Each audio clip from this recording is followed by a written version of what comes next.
Apabila saya diberikan amanah untuk menjaga Kementerian KPKT, yang sambut saya banyak projek terbengkalai dan projek sakit. Waktu itu saya ambil ada 34 projek sakit. Tapi menjelang hari raya tahun ini, dengan aku janji 34 projek sakit prima siap 100%.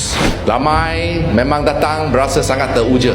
Datang sini saya ingat ini kondo 1 juta. Ini rumah mampu mimpi. Tapi nampaknya dengan komitmen Kerajaan Madani, kerjasama rakan strategik Ideal Property dan Prima, ini bukan rumah mampu mimpi, ini rumah mampu milik. Kita lihat di luar ni, kemudahan yang ada macam kondo 5 bintang, tapi jual dengan harga nasi campur 206,000 paling murah. Paling mahal, unit paling besar 400,000 lebih.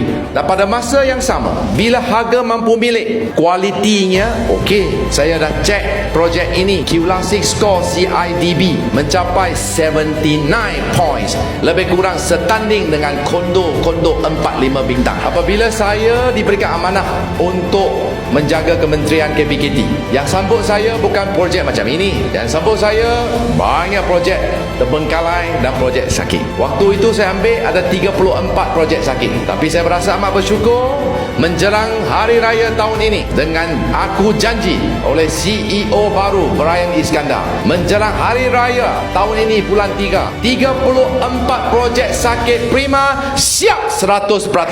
CCC diambil, kunci diserah. Tidak ada lagi projek sakit, so that we can start 2026 on the bright and the new beginning. Ini saya nak ucap syabas, tahniah kepada Ideal Property. I would like to say a big thank you, and also the CEO and the group for your unwavering commitment. Let's work together to make sure that Malaysia bangkit semula menjadi harimau Malaya yang dikagumi.